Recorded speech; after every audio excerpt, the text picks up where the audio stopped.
Halo, saya Amanda, clinical psychologist dari Statera Healing Studio, sebuah wellness center di Bandung yang berfokus pada emosional dan trauma healing.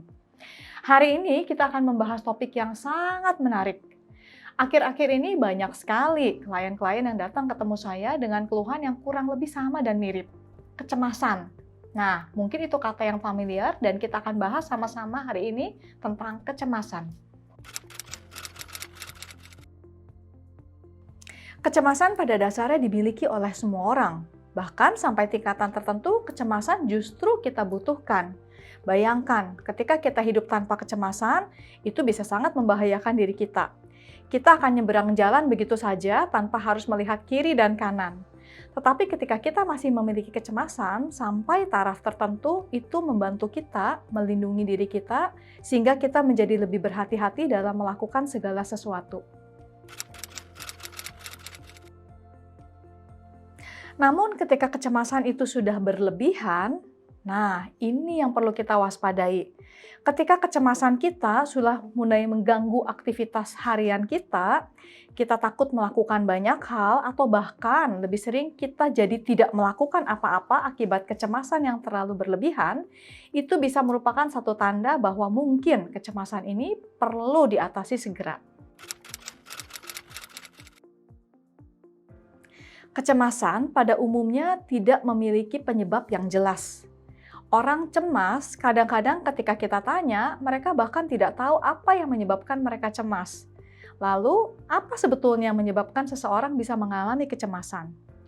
Secara umum, biasanya kecemasan muncul ketika seseorang terlalu khawatir terhadap sesuatu yang bahkan belum terjadi.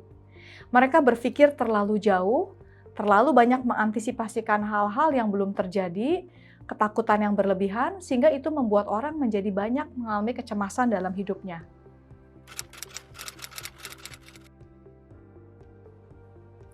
Cemas itu ternyata sangat berkaitan dengan faktor trauma.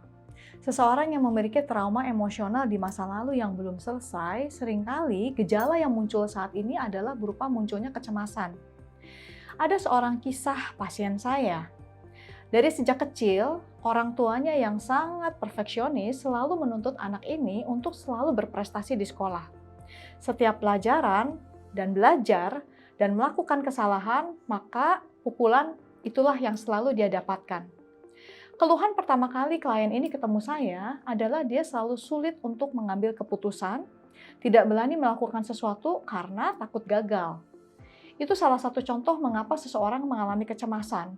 Karena informasi yang masuk di dalam otaknya adalah ketika saya gagal, pasti akan ada konsekuensi yang saya dapatkan. Sehingga hal tersebut menjadi mental block dan membuat mereka takut untuk mengambil dan melangkah karena khawatir takut dengan konsekuensi yang akan mereka terima akibat kegagalan mereka.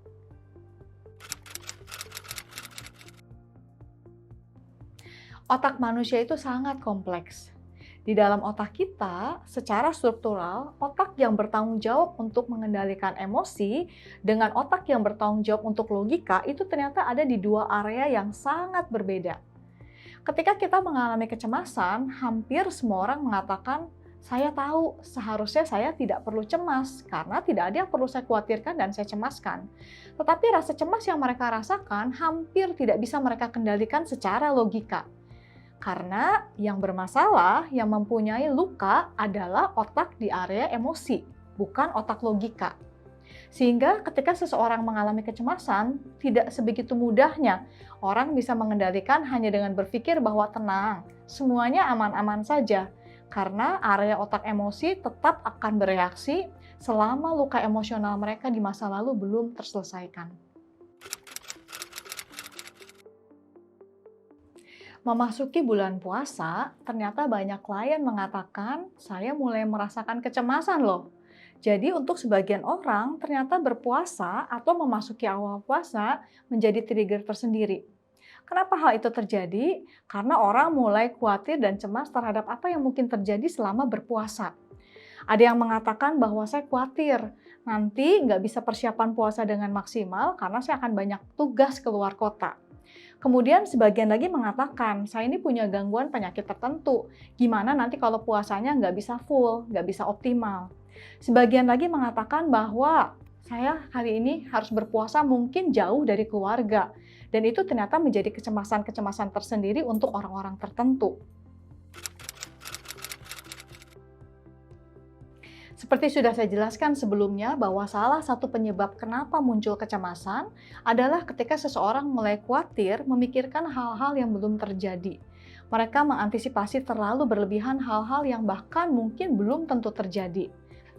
Sehingga yang paling efektif untuk mengatasi kecemasan adalah belajar untuk hidup di hari ini, di saat ini. Apa yang dihadapi sekarang, itu yang dilakukan.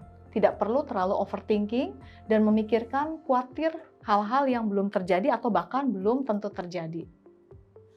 Yuk teman-teman, kita belajar sama-sama untuk lebih mindful, belajar untuk hidup di here and now, karena kita ada di saat ini, di masa sekarang. Tidak perlu lompat ke depan, menjalani hal-hal yang sebetulnya belum terjadi, atau terperangkap di masa lalu kita yang tidak mungkin lagi bisa kita ubah. Masih banyak yang bisa kita lakukan sekarang, di hari ini, di saat ini.